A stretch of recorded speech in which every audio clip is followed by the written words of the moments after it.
पल में हंसी है, पल में है गम का बसेरा। अपनी मस्ती में जियो, क्या तेरा और क्या मेरा। जिंदगी परीक्षा भी लेती है कभी कभार।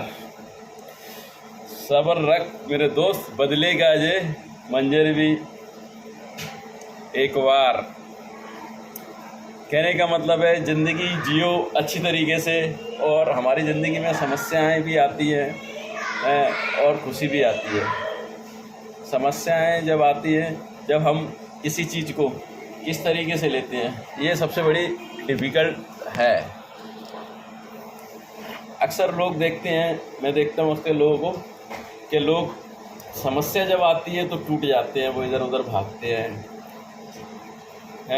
और खुशी रहती है तो बोलते हैं तो मेरे कर्म का फल है। और जब समय आता है तो पता नहीं मैंने कौन सा समय कर्म किया जो ये समय बेकार आया। दोस्तों, कर्म का कुछ भी मायने नहीं है। ज़िंदगी का एक साइकिल की तरह चैनल है, कभी दुख है तो कभी गम है, कभी गम है तो कभी खुशी है।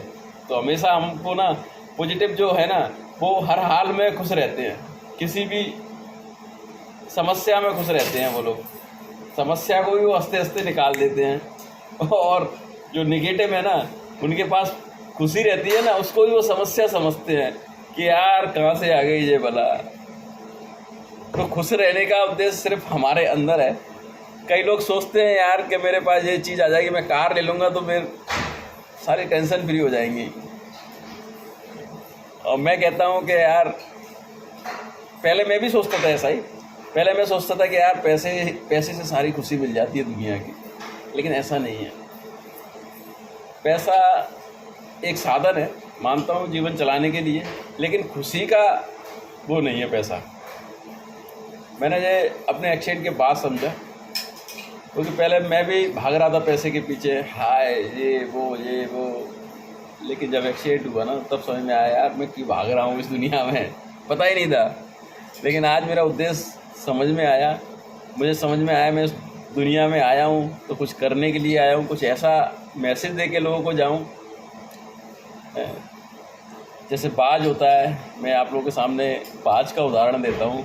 बाज की उम्र है ना 70 साल के समथिंग है, लेकिन वो क्या है कि 30 से 40 साल की उम्र में आते जाते ना, उसके जो नाखून है ना इतने बड़े हो जाते हैं कि कहीं मारता है ना तो घाव, कुछ कर नहीं सकता। नोच उसकी मतलब जो चेस्ट जो कहते हैं वो काफ़ी बड़ी हो जाती है, नुकीली, वो शिकार करने लायक नहीं रह सकता। मतलब ज़िंदगी उसकी 33 से 40 के बीच में बड़ी, लेकिन वो उस समय डिसीजन लेता है कि मुझे यार कुछ अच्छा करना है, कुछ बड़ा करना है, तो बाज उड़ान भरता है और दुनिया की सबसे ऊंची जगह पर चला जाता है। दुनिया की सबसे ऊंची जगह पे, जहाँ कोई उसे देखने वाला नहीं, और वो मारता है अपनी चेस्ट को, पत्थर पे मारता है। मारने के बाद उस चेस्ट को तोड़ देता है बिल्कुल। जब तोड़ता है उस चेस्ट को, उसके बाद उसकी चेस्ट नहीं आती है। नाखून दीवारों में मारता है ज़बरदस्ती और नाखून तोड़ देता है वो, और वो घायल परिंदे की तरह भूखा प्यासा वहाँ पड़ा रहता है। 3 से 4 महीने उसको मतलब 3 से 4 महीने उसे सही होने में लगते हैं, लेकिन 3 से 4 महीने के बाद उसकी जीवनचर्या दोबारा से ज़िंदगी हो जाती है। क्योंकि वो उसने सोचा 35 से 40 साल की उम्र में वो ये नहीं करता तो भी मरना था, और उसने रिस्क लिया और ये किया, उसके बाद उसे एक नया जीवन मिला। तो यही मैं कहता हूँ दोस्तों, 30 से 40 की उम्र में हमारे साथ जो घटनाएं होती हैं ना, वो हमें बदलने के लिए होती हैं, और आप उसको किस तरीके से ले रहे हो, आप किस तरीके से उस घटना को ले रहे हो। पॉजिटिव लो और मस्त रहो यार, लाइफ दोबारा बैक होती है, और मस्त जियो। थैंक यू दोस्तों।